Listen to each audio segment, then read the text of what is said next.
Hola, buenos días. Somos estudiantes de la Universidad de Investigación y Desarrollo de la Facultad de Ciencias Sociales y Humanas en el curso de Estadística y Probabilidades. El día de hoy vamos a exponer distribuciones de probabilidades. Mi grupo está conformado por Mayra Lizeth Flores Díaz, Génesis Anet Barrios, Laura Rocío Díaz. Vamos a tratar 4 temas. El tema 1 es la distribución binominal aplicada al éxito del tratamiento. El tema número 2 es la distribución de Poisson en la detección de crisis. El tema número 3 es la aplicación de la distribución hipergeométrica. Y el tema 4 es la probabilidad condicional y teorema de Bayes en el diagnóstico psicológico. Como tema inicial vamos a hablar de la distribución binominal para modelar el éxito de un tratamiento clínico, específicamente una intervención para mitigar síntomas del trastorno obsesivo compulsivo. Entonces, ¿qué es la distribución binominal? La distribución binominal es un modelo probabilístico que describe la cantidad de éxitos en un número fijo de intentos. Se usa cuando se cumplen estas condiciones. 1. Hay un número fijo de ensayos n. 2. En cada ensayo solo puede ocurrir éxito o fracaso. 3. La probabilidad de éxito P es constante. Y 4. Los ensayos son independientes entre sí. La fórmula general es P de X igual a K es igual a C de N sobre K. Por P a la K por 1 menos P a la N menos K.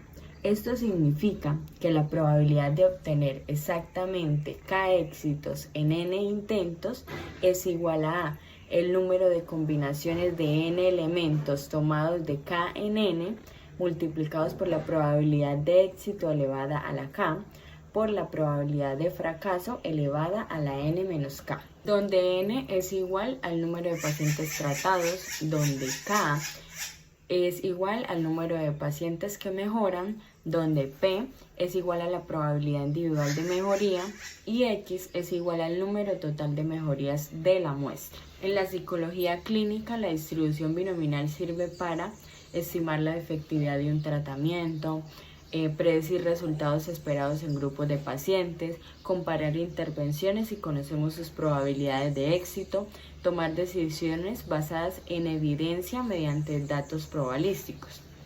Es especialmente útil cuando el criterio de cambio es dicotómico, como disminuyó significativamente el síntoma o no disminuyó. En un caso clínico de intervención para mitigar el trastorno obsesivo compulsivo, supongamos que un psicólogo aplica una intervención breve basada en exposición y prevención de respuesta. Estudios previos indican que la intervención tiene una probabilidad de éxito de P0,65, o sea, un 65% de pacientes presentan una reducción clínica significativa de síntomas después de 4 sesiones. El psicólogo va a intervenir a N 10 pacientes, o sea, un número de 10 pacientes por semana. ¿Qué queremos responder? ¿Cuál es la pregunta que queremos responder? Como dice ahí, ¿cuál es la probabilidad de que al menos 7 de los 10 pacientes mejoren en la intervención? Y como primer paso, debemos identificar los parámetros. Tenemos un número de 10 pacientes y el 0,65 de probabilidad. Entonces queremos saber la probabilidad de que el número de éxito sea mayor o igual que 7. Esto incluye números total de mejorías, 7, 8, 9 y 10. El paso número 2 es calcular las probabilidades individuales. Como aquí vemos, la probabilidad de que exactamente K pacientes mejoren se obtiene multiplicando 3 partes. Primero, el número de formas posibles de escoger K pacientes que sí mejoran entre los 10. Segundo, la probabilidad de mejoría, que es 0,65 multiplicada por sí misma K veces. Y tercero, la probabilidad de no mejorar, que es 0,35 multiplicada por sí misma las veces necesarias para completar los 10 pacientes. Como podemos ver, Está el ejemplo de la fórmula que se utilizó para calcular la probabilidad de que exactamente K pacientes mejoren. Una vez reemplazo los valores, obtengo el número final. Por ejemplo, si K es igual a 7, uso la fórmula y el resultado es 0.251. Entonces, sigue P8, P9 y P10. ¿Cómo obtenemos los resultados? La probabilidad de que exactamente 8 pacientes mejoren es igual a las combinaciones de 10 tomadas 8 por 0.65 elevado a la 8 por 0.35 elevado a la 2. Esto nos da como resultado 0.146 en el caso de P8. En el caso de P9, la probabilidad de que exactamente 9 pacientes mejoren es igual a las combinaciones de 10 tomadas 9 por 0.65 elevada a la 9 por 0.35 elevado a la 1. Esto nos da como resultado 0.051.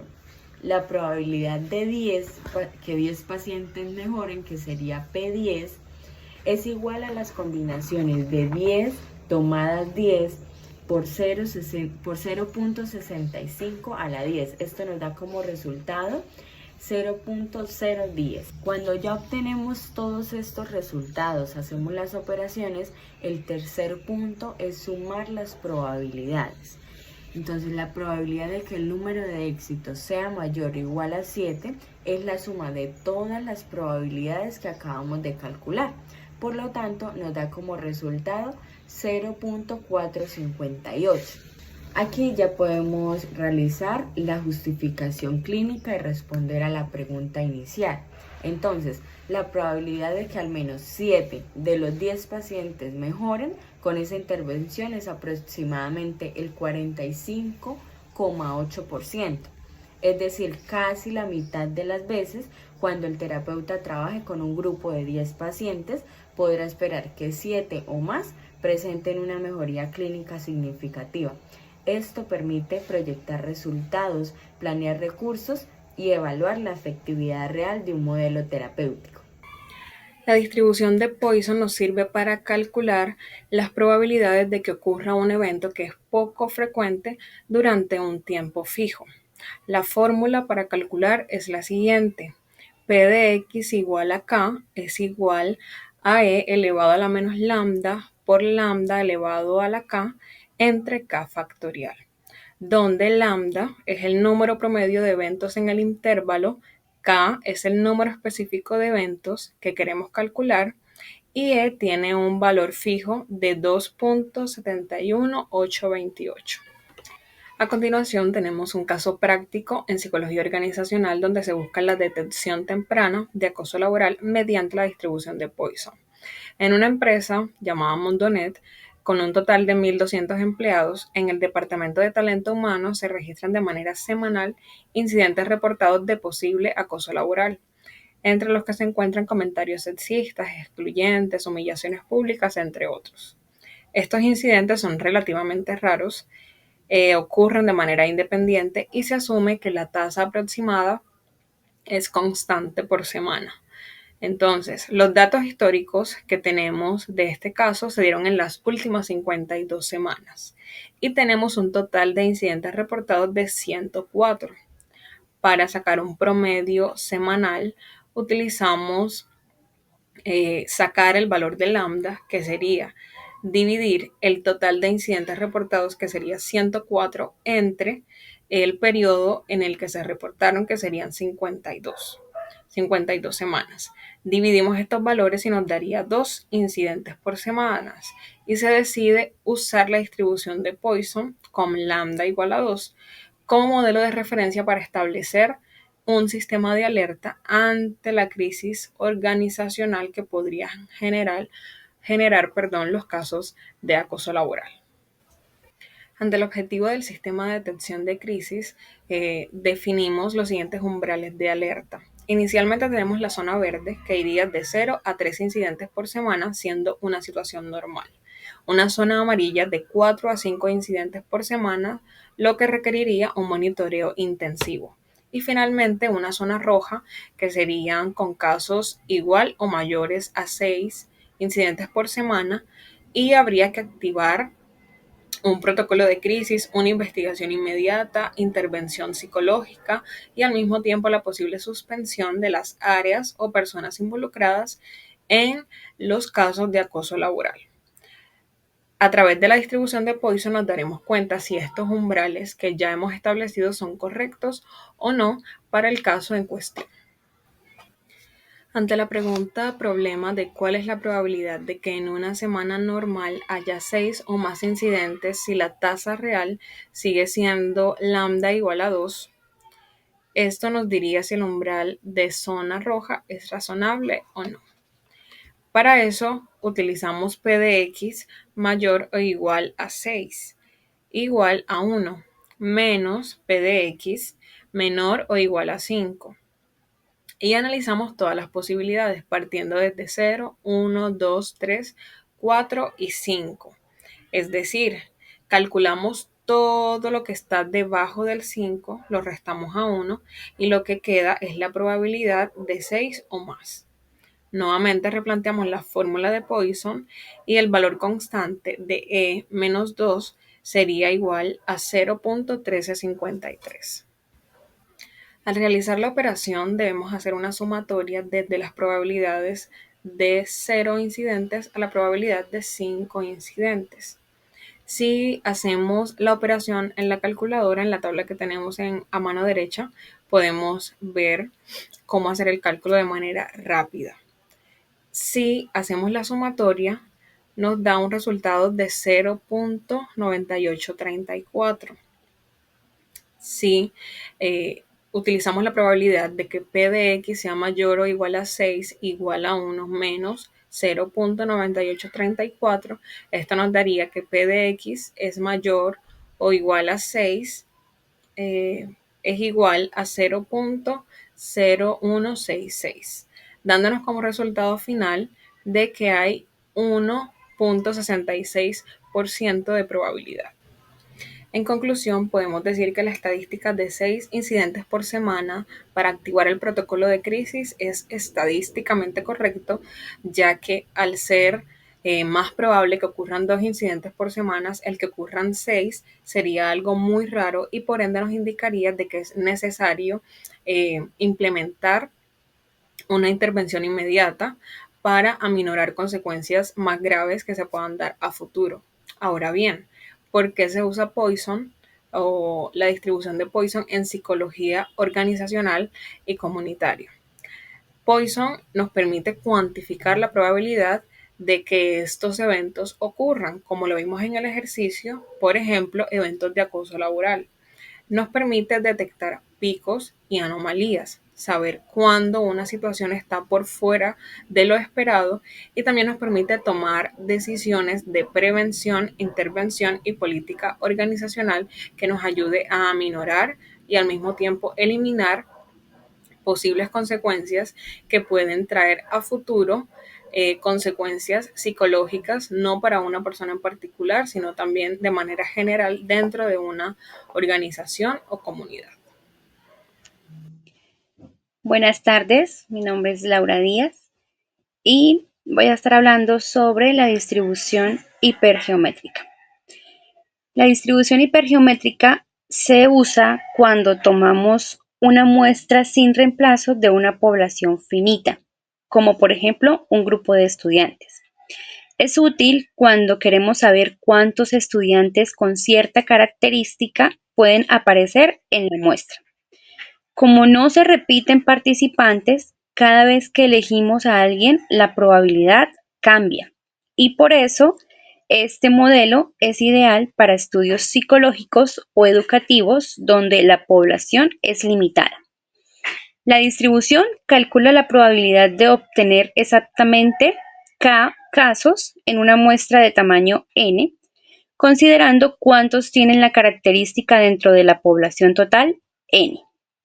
Su fórmula es P de X es igual a K, igual a K sobre K por N menos K sobre N menos K dividido entre N sobre N, en donde N es el número de elementos de la población, K es el número de éxitos en la población, N es el número de elementos de la muestra y X es el número de éxitos de la muestra.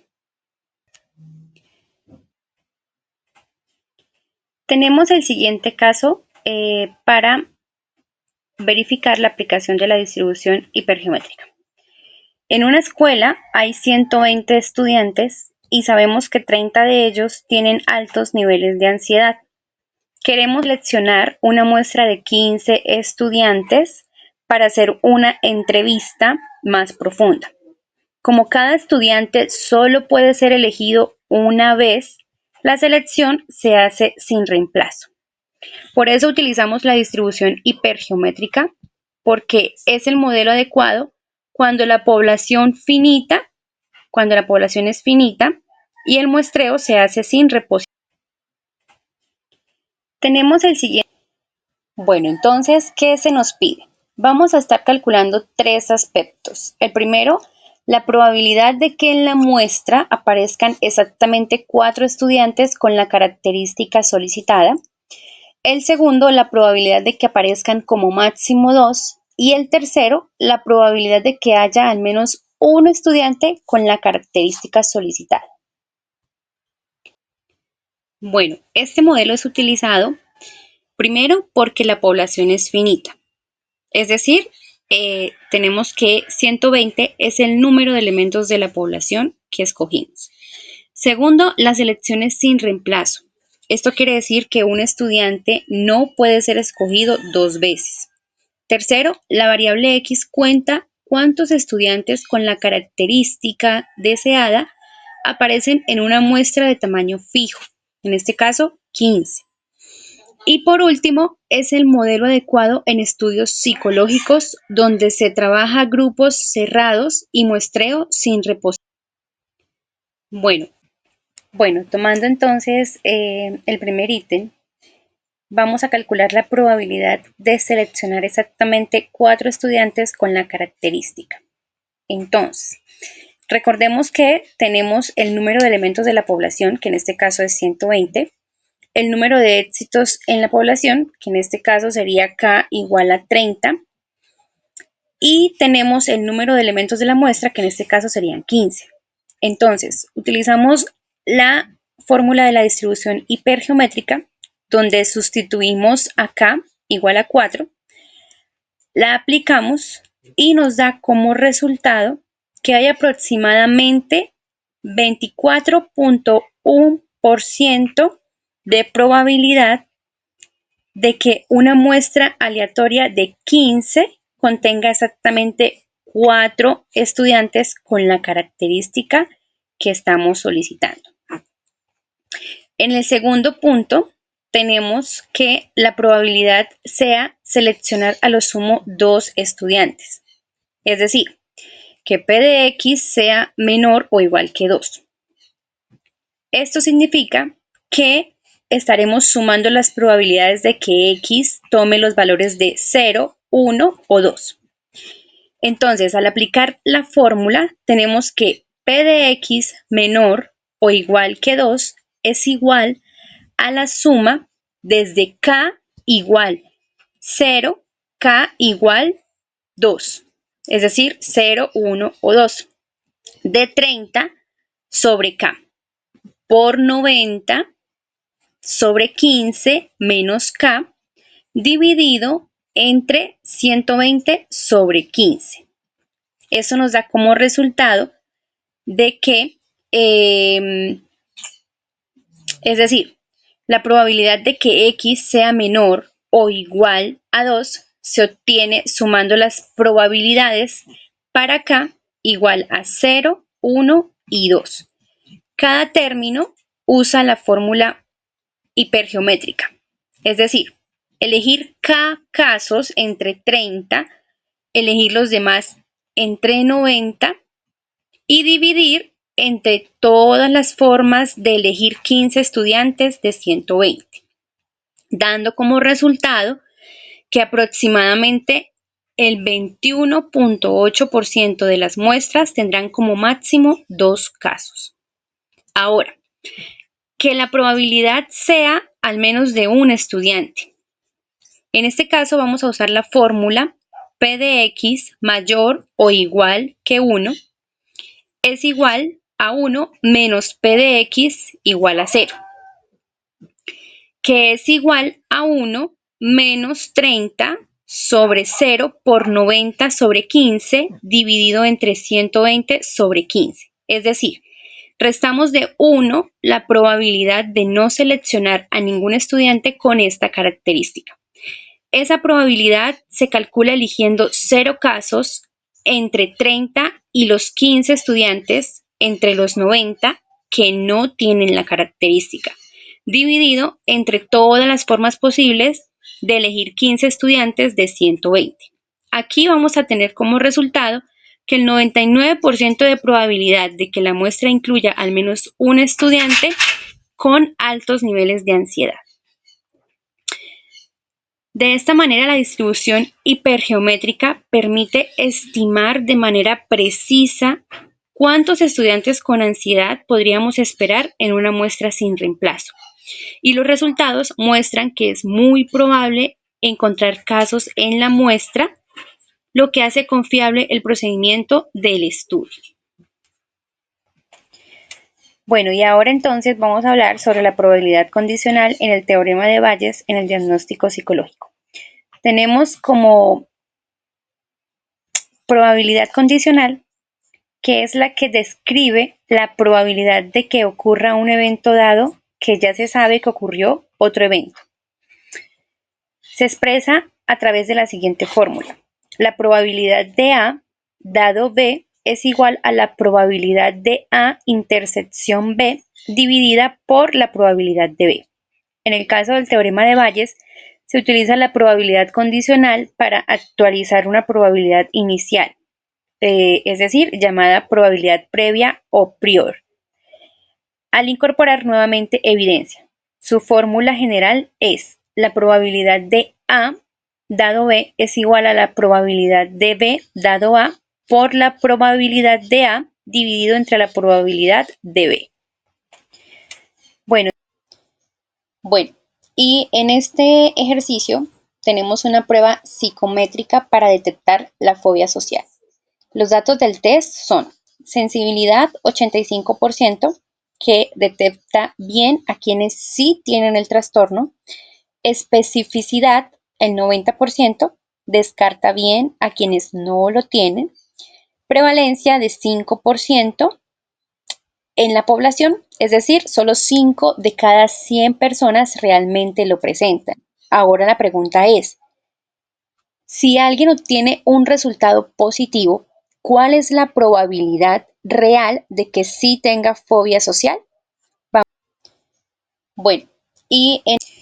Bueno, ahora nuestro objetivo es calcular la probabilidad a posteriori de que una persona tenga fobia social, dado que su test salió positivo. Entonces, vamos a utilizar el teorema de Bayes.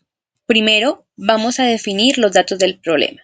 Entonces, tenemos que la prevalencia del trastorno es igual a 0,05. Esto significa que antes de aplicar el test, solo el 5% de la población lo tiene. La sensibilidad, recordemos que es igual a 0,85, es decir, la probabilidad de que el test salga positivo si la persona sí tiene el trastorno. La especificidad es igual al 0,90, es decir, la probabilidad de que el test salga negativo si la persona no tiene el trastorno. Y tenemos también un falso positivo que sería 0,10, que esto significa el error del test cuando dice positivo, pero la persona no tiene el trastorno. Entonces, nuestro objetivo es calcular la probabilidad real de tener el trastorno después de obtener un resultado positivo.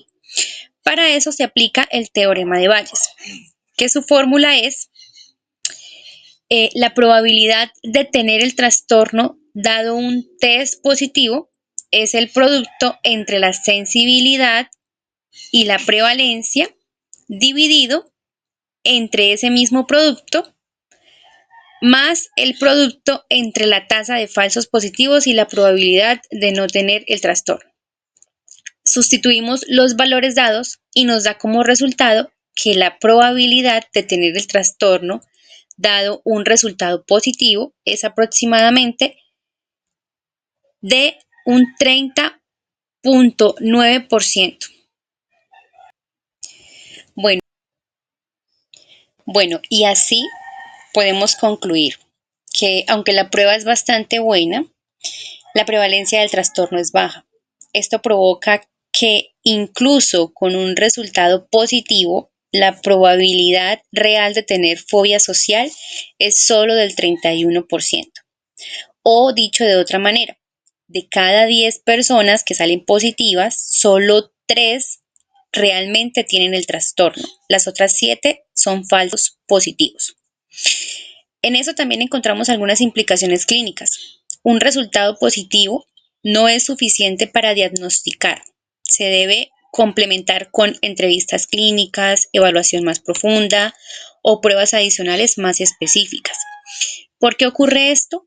Bueno, porque cuando un trastorno es poco frecuente, incluso una prueba buena puede generar más falsos positivos que verdaderos positivos. El teorema de Bayes nos ayuda a combinar lo que ya sabíamos de antemano, en este caso la prevalencia, con el resultado del test. De esta forma, obtenemos una probabilidad más realista. Podemos ver que en estos ambos temas muestra cómo la estadística nos ayuda a interpretar datos psicológicos. En el caso de la distribución hipergeométrica, nos permite entender qué tan probable es encontrar ciertos casos en una muestra sin reemplazo y, utilizando el teorema de Bayes, nos permite evaluar qué tan confiable es un resultado positivo cuando la prevalencia es baja. Bueno, muchas gracias por su atención. Esta fue nuestra exposición de distribuciones de probabilidades. Concluimos con que la estadística y en especial estos temas son de gran importancia para la intervención psicológica clínica y poder tomar decisiones basadas en evidencia mediante datos probabilísticos.